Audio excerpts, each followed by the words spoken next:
don't know for how long. I mean, think about it. The Hilton Corporation, and I love to stay at Hilton hotels. The Hilton Corporation is a big corporation, but the Hilton Corporation does not print money. Had a nice conversation with the general manager of the hotel, of the DoubleTree in the Worthington, Columbus area. By the way, he was running the front desk because that's what the managers do now is they run the front desk because their staff is very limited because their hotels are almost empty. And I asked him about this situation. And he basically said that in this area, the DoubleTree actually fared better than most because they stayed open. Most of the other hotels are just now reopening, like that Holiday Inn Express.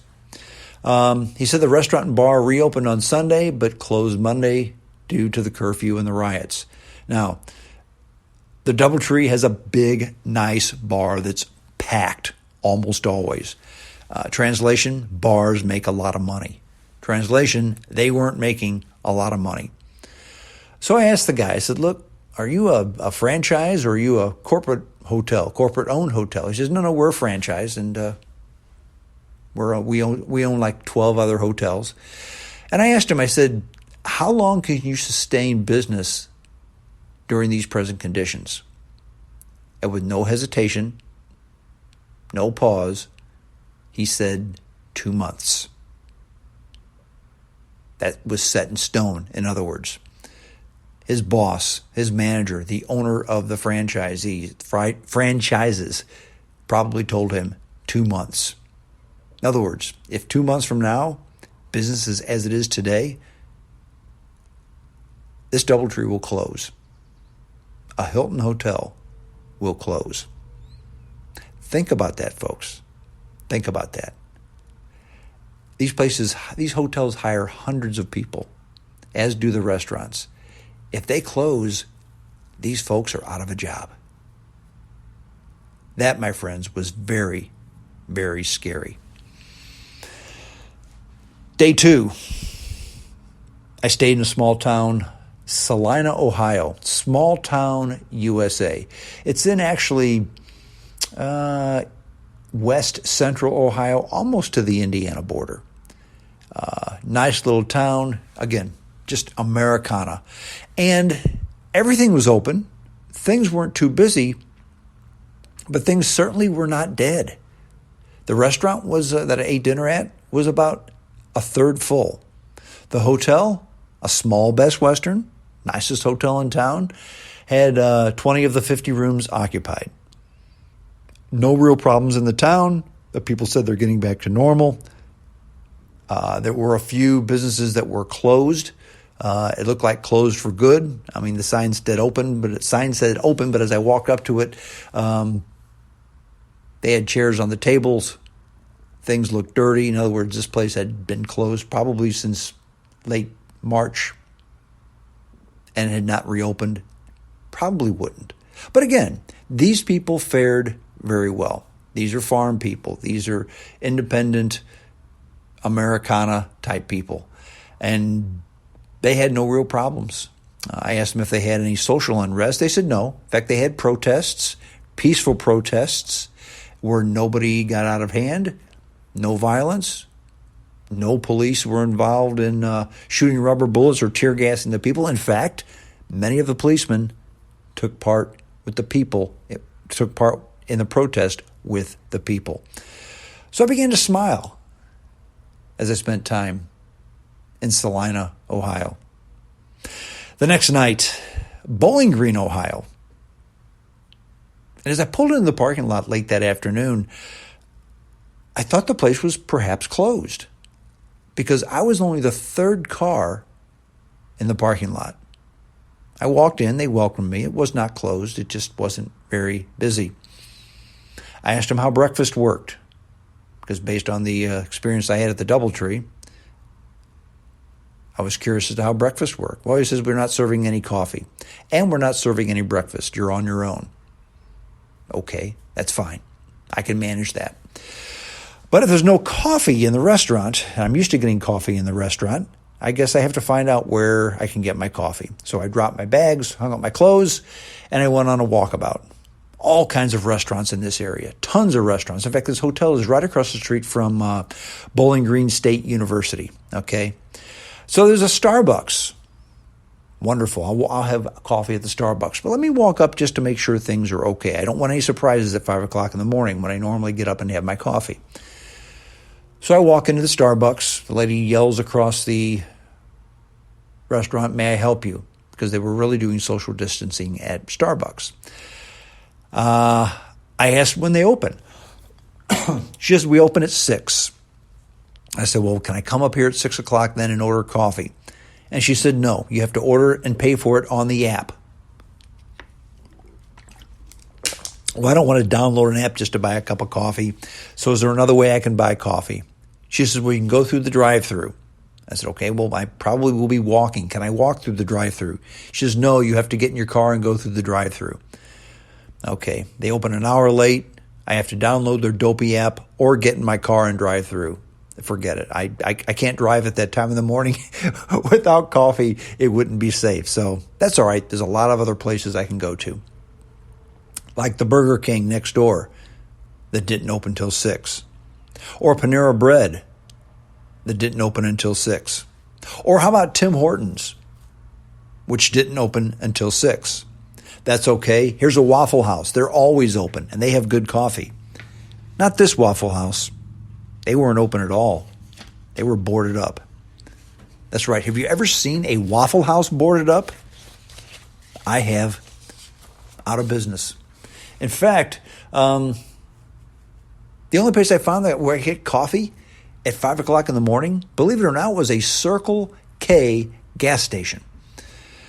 And I asked him, I said, "Will your coffee be fresh at 5 o'clock in the morning?" And she said, "Our coffee is brewed fresh every cup." And I thought, okay, it's a dopey Keurig, which I hate Keurigs. You've heard me talk about this before. No, this is a freshly brewed cup of coffee, and it's ground beans. You'll like it. We have very good coffee. Trust me. I had no choice. They were the only place open at 5 in the morning, okay? But as it happens, and as it often happens, okay, the disaster that was going to be, I have to drink gas station coffee at 5 o'clock in the morning, as often happens in situations like this where your hand is forced, from the fire rises the phoenix. Newsflash, people. Circle K has really good coffee at a reasonable price. So, okay, I'm smiling. But about a third of the restaurants were closed. A third of the, I don't mean just closed, I mean closed with for rent signs on them. About a third of the rental houses were for rent. Now remember, this is a college town, okay? A college town that had the college was closed. Fort Wayne, or Bowling Green, Ohio, was on its way out. And if that college doesn't open soon, there's going to be real problems. Real problems. Night 4, Fort Wayne, Indiana, the Hampton Inn. Came in, again, no cars in the parking lot to speak of. So I asked the guy, I said, "How's business here?" He said, "Well, we're usually at about 85% capacity. We're down to about 5 to 10%. Again, I asked him how long you sustain this. They said, "Well, we don't know. We're a franchise hotel. Our owners have over 100 hotels. They say it costs as much to close a hotel as it does to keep it open at 5 to 10% capacity. They have to staff it 24/7 for security anyway, in case something breaks, water leaks, etc. You still got to pay rent. You still got to pay utilities. Basically, only managers are working, so their bosses have deep pockets, so they can sustain this probably for another month or 2. I asked how breakfast works. He said, we don't really have breakfast here. You'll probably need to go someplace else. But they did have coffee, so I don't have to find a Circle K. He also said that breakfast buffets at the Hampton Inn, in fact, breakfast buffets at all hotels and all restaurants, may be a thing of the past. Think about it. Everybody touches everything. They keep going back. Okay? Things are going to change with this pandemic. I've said that before. So maybe buffets of all types are going to be a thing of the past. And again, that may be a good thing. That could be another good thing that comes out of this COVID-19 pandemic. Do we really need all-you-can-eat feed troughs? Think about it. If Golden Corral, Fazoli's, and all the Chinese buffets closed, would maybe that be a good thing? By the way, for you people who are fans of the Chinese buffets, which I like them too, but I can't stop, General Chow's chicken is not Chinese food, okay? The other thing about Fort Wayne, they've gotten past their problems because police over the weekend had to fire tear gas and fire rubber bullets into the crowd because rioters damaged buildings in downtown Fort Wayne, Indiana. That's right. Fort Wayne, Indiana had big-time troubles. Very quiet now. No curfew. So I came into this town just in the nick of time. Again, as I mentioned, when I booked this trip in mid-April, I calculated when the COVID-19 would begin to wane based on its acceleration and deceleration in China and in Europe, especially in Italy. I also considered how long businesses could stay shuttered and still survive.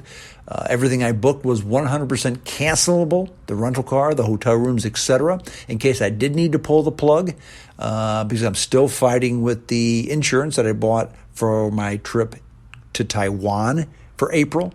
Remember, I canceled that, bought insurance, but they still haven't paid.